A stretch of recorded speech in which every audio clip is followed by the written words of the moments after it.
Matchday 2 action now from the 2014 AFC Champions League. After suffering a 4-2 defeat in Guangzhou in round 1, Melbourne Victory returned home looking for their first win of the campaign in Group G. The Blues had a spring in their step following a 3-1 domestic defeat of A-League champions Central Coast Mariners. But they faced a tough task against former ACL champions Jeonbuk Hyundai. Choi Kang-hee's side opened their Champions League campaign with a 3-0 win over Yokohama F. Marinos and began their domestic campaign in the K-League with a win by the same scoreline over Busan I-Park. Defensive errors plagued Melbourne in their opening ACL encounter. Could they hold the fort against Jeonbuk? Let's find out at the Etihad Stadium in Melbourne with our commentator Shazad Haq. Hear the crowd, just an undercurrent of what they're cheering about. Leonardo goes for goal! Off the crossbar, what a shot for the Brazilian. That's more like it from him. Good area here for this free kick. Oh, that's a point-blank goal! No making a mistake from that distance. And Melbourne Victory take the lead. A bullet header with absolutely no chance for Choi Yun-sung.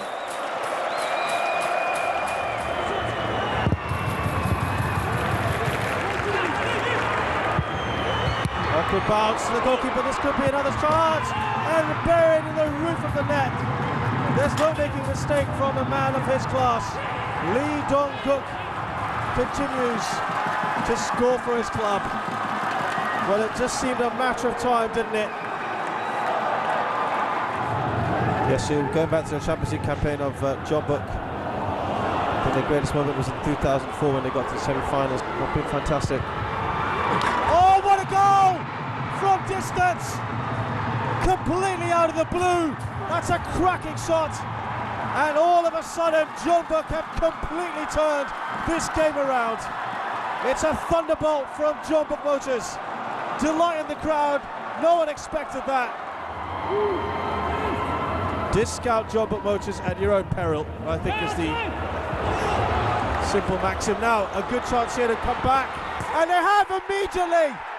My word, Kostas Barbarouses, who missed a much easier chance than this one, pulls his side level.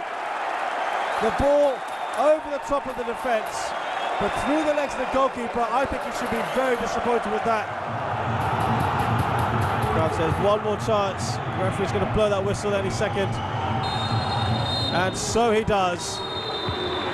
It's been an entertaining match from start to finish, really. So it ends here at Docklands Stadium. Melbourne Victory 2, Jeonbuk Motors 2. In the other Group G match, Yokohama F. Marinos restricted the reigning Champions League title holders Guangzhou Evergrande to a 1-1 draw.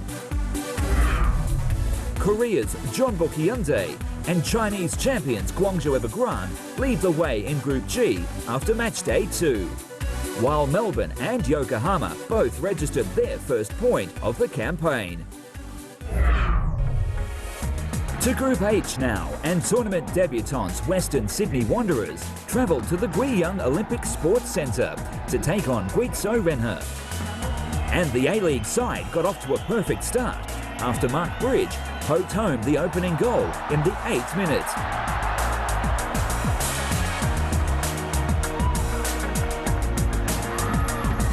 The home side were lucky not to be 2-0 down after Lavino Haliti's header was ruled offside.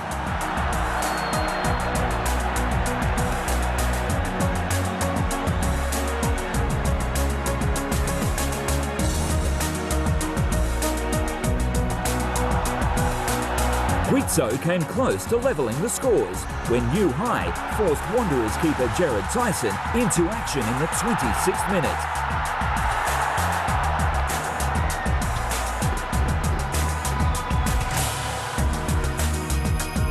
Quý州showed more intent in the second period, but couldn't find a way through the Wanderers' defence.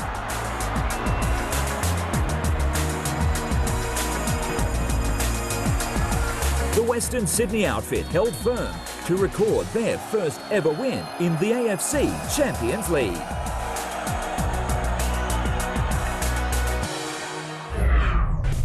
In the other Group H match, 2011 champions Ulsan Hyundai left it late to defeat Japan's Kawasaki Frontale by 2-0. Yu Jun-soo broke the deadlock in the 85th minute before Kim Shin-wook applied the finishing touches in the 93rd minute of the match.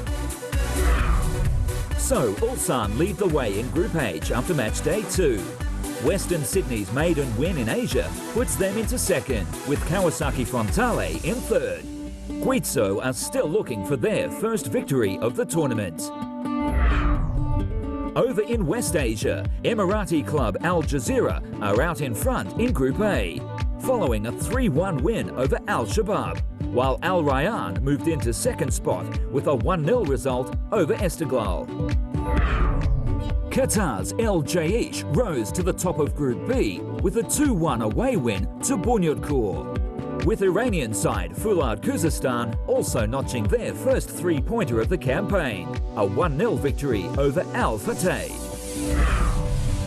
Meanwhile, Iran's Tractor Sazi took ownership of Group C, following a scoreless draw with Lequia. Two-time champions Al Ittihad registered their first win of the tournament, a 2-1 result against Al Ain to move into second place.